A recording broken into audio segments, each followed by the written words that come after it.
In today's video, we're talking about things which you shouldn't reveal to other people, things which you should keep to yourself.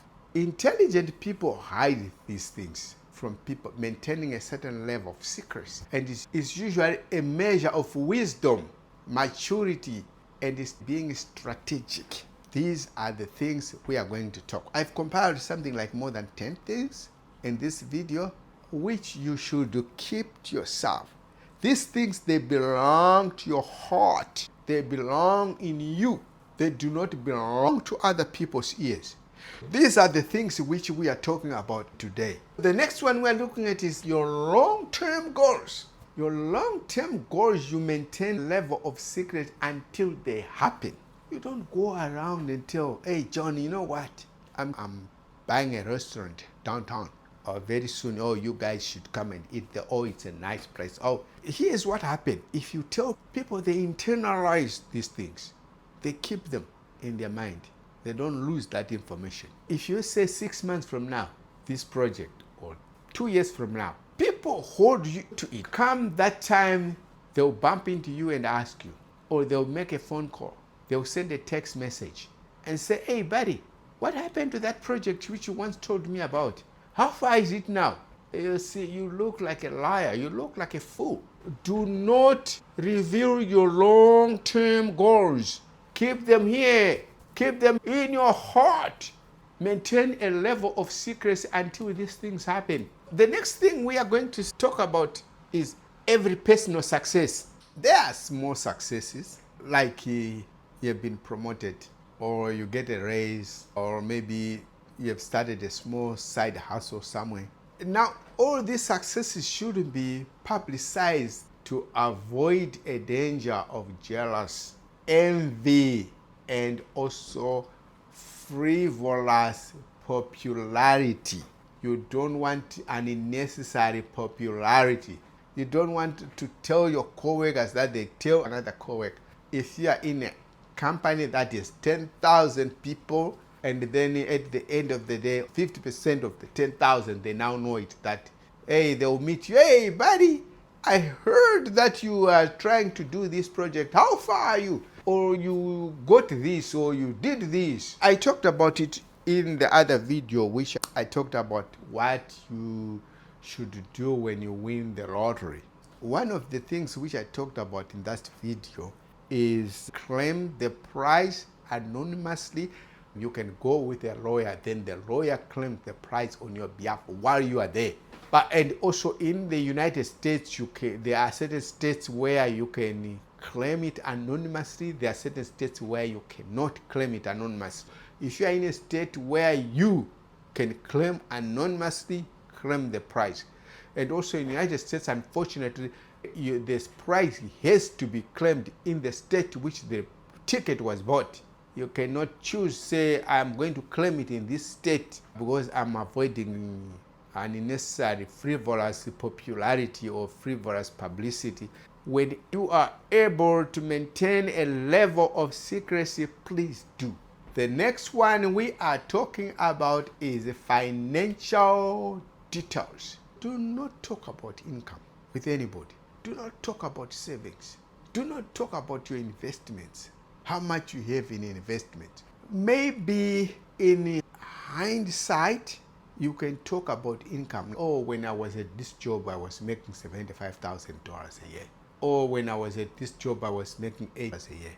But while you are still in that employment, don't reveal your income. Don't reveal your savings. Don't reveal your investment. This may cause tension.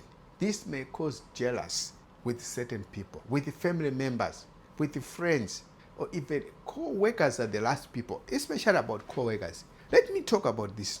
If you spend 8 hours about them, become very familiar to them, you get to know, you see them every day, 8 hours a day, 5 days a week, 40 hours in a week, and you spend more time with them than with your family. However, you should always have it in your back of your mind that these people are not family members. They are not friends. They are just co-workers. If you give them information, you don't know how they are going to deal with that information. how that information can be used against you. Be careful about co-workers. The next issue we are going to talk about is family conflicts. We are human beings. Things happen. We can have siblings rivalry with your brothers and sisters. You can have misunderstanding, disagreements with your mom, with your dad. You can have a small fight with your wife at home. You don't go around and start telling everybody, last night I had a fight with my wife. Last night I had a fight with my brother. Last night I had a fight with my girlfriend. You don't talk about those things. This is dangerous. That information is going to be used against you. People will see you as a jerk, as somebody who cannot be trusted, as somebody who may be with emotional immaturity, who cannot behave in a professional, respectable way. This information you give out to people can be interpreted in different ways. Keep these family conflicts in your heart, to yourself. Do not reveal them to Peter, to John, to Andrew, to Joshua. Those people do not need to know. The next issue we are going to talk about here is your next move. Say on your next move, say you're planning changing a job, starting a project, you are getting married. Hold on to these plans until they are secured. Hold on to them close to your chest. Always keep your cards close to your chest until such a time that they are secured, they are about to happen. There are people in this world who wanted to say marriage have been called off at the last minute, or moving a job or a job offer get cancelled with about a week or so to go. As soon as they are secured, you are in the middle of doing these things. You're in the middle of changing a job, you're in the middle of getting married, you're in the middle of maybe moving into a purchased house, buying a home. You shouldn't be telling anybody that I'm looking for a house. No, just look for it in privacy, in silence. As soon as you do everything, tell people that we bought a home, now we are moving. The next thing we are looking at is private vulnerabilities. Private vulnerabilities. Not all people should know your emotional weaknesses, your emotional immaturities, what ails you, or what rubs you in a certain way, or what angers you. All people should know your emotional weak points. Keep them to yourself. And I would suggest, say in a place of where sometimes things do not go our way, or you are disrespected by certain people, especially if you are a person of color in this white-dominated work environment. Being disrespected sometimes do happen a lot. It happens a lot. What I can always suggest is maintain or handle this situation in a professional way. You handle it with equanimity, which means a calmness of mind, evenness of temper at all time. There are certain people, my dear, as I said in the other video, you can be asked a very stupid question, it in a way that shows that you are not emotionally disturbed. Just be bold and you answer it and then you move on. Do not show anger. Hey, why do you ask me such a stupid question? Never ever say that.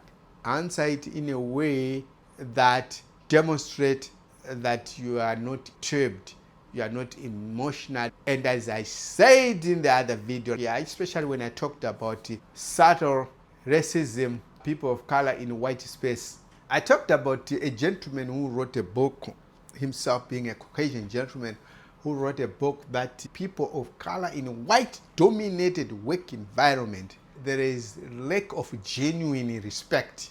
That has been researched and documented. Now you are armed with that information, you know that things will happen.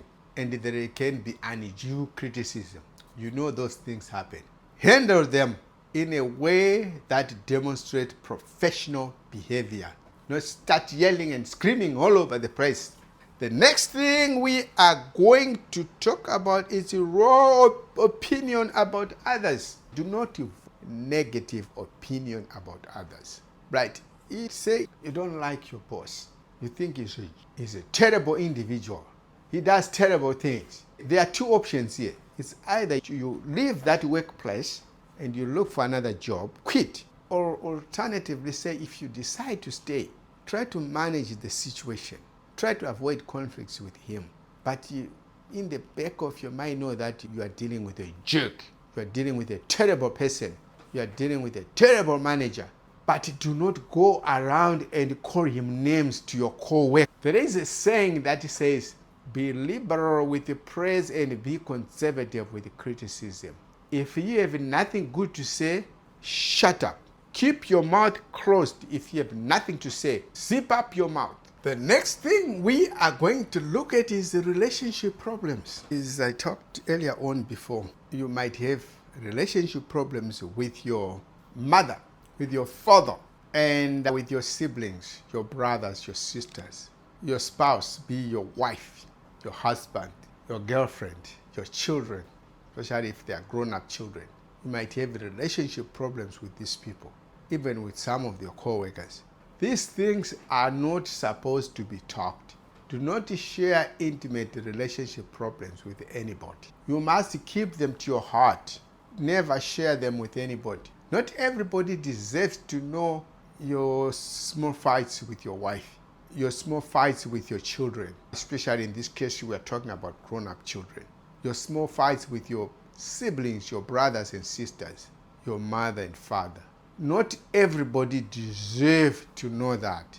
Keep them to your heart and maintain a level of secrecy. The next one we are going to look at is the past misdeeds. We all have past. Some people have even run-ins with the law. Someone have had past failures. Someone tried to go into this and this did not happen. Some people tried some projects which did not happen. These things, you keep them to your heart. If you try to share them with certain people, I did this and this, it's either certain people might see you as a failure or as a liar. People just judge you with who you are right now. Don't talk about your past failures or what you did in the past which didn't succeed or what you tried which didn't succeed. People judge you as you are today. If you are cleaning toilets, they just see you as a toilet cleaner. That's it. Oh yeah, I worked on this engineering project at NASA. No, that's not necessary. Don't talk about that. Leave that alone. Just talk about it. Let people see what you are doing right now. Keep that to your heart. Say you were once arrested for drinking and driving. Driving under the influence. DUI, when you were in the state of Arizona and then you moved to the state of New York. People in New York don't need to know that you were charged with DUI in Arizona or you were charged with DUI in Maryland. People don't need to know that. People don't need to know that, hey, you had a little bit of domestic violence charges when you were in the state of Washington. And people don't need to know that. Just keep that to yourself and move on. That is your past. The next thing we are going to talk about is good things you do, right? This one it sounds more like an oxymoron. Why should we not talk about good things we do? We are talking about acts of kindness. Suppose I donate money. I take about $1 million and I give it to this charity, or I give it to this lady. Say, suppose a woman goes public that she needs to travel to this country XYZ in order to have a medical procedure being performed in that country. Because like here in Canada, you have a problem that sometimes people wait for too long. Though we have the positive side that we don't pay anything in terms of health care. But conversely, there is a problem that the healthcare system is not that efficient. Sometimes people wait for too long. Say in this case, you have a woman who wants to go to, say, to Belgium and have a lung transplant there because she can't get it here in Canada. Now she needs about $100,000 for that to be done. That includes the airfares, the staying in a hotel, recuperating there in Belgium, and paying for her medical bills there. You donate that. You don't need to go there and, hey, my name is John, here I'm giving you this money. No. Try to find a way of donating it anonymously. People have done that. Sometimes do good things in the dark. Actual generosity does not require an applause. People shouldn't be clapping hands for you. Ah, look at John, he's giving 100,000. No, that's not the way you do it. Find a way of giving the money in the dark. Anonymous donations, they go a long way. I remember sometimes when I was going to this Christian church, and several times we had the pastor calling us, we have a hand of God that has blessed us with 30,000. We have a hand of God that has blessed us with 40,000. If you are doing good deeds, do them in the dark, do them behind closed doors, do them with your face covered. Do not seek for an applause, do not seek for publicity. Do not give to charity as a way of seeking publicity. Never do that. The next one we are going to talk about here is everything you know. We know what we know. You know what you know. You know what you know. I know what I know. And smart people do not show what they have learned. They watch more and know they hold greater impact during the discussion. Smart people do not show what they have learned. By being that is strategically silent, they are able to watch more and learn more and have a greater impact during discussions and decisions. Smart people, they don't need to show what they know. Also, another example is you might be in a job which is not matching your past experience or what you've done in the past. Those people do not need to know what you've done in the past. Hey, I was a nuclear scientist and I was launching these missiles. No, they don't need to know that. Just keep it to yourself. And even if you ask about it, just try and say, no, I think that is misinformation. People don't need to know what you know, but let them know what you're doing right now, what you're current now. You're cleaning toilets, that's it. Be the best toilet cleaner. You can be a nuclear scientist turned toilet cleaner. Do the best you can cleaning the toilets. They don't need to know that you're a nuclear scientist. The bottom line, there is strength in silence. Emotional intelligence and self-control are knowing what to keep confidential.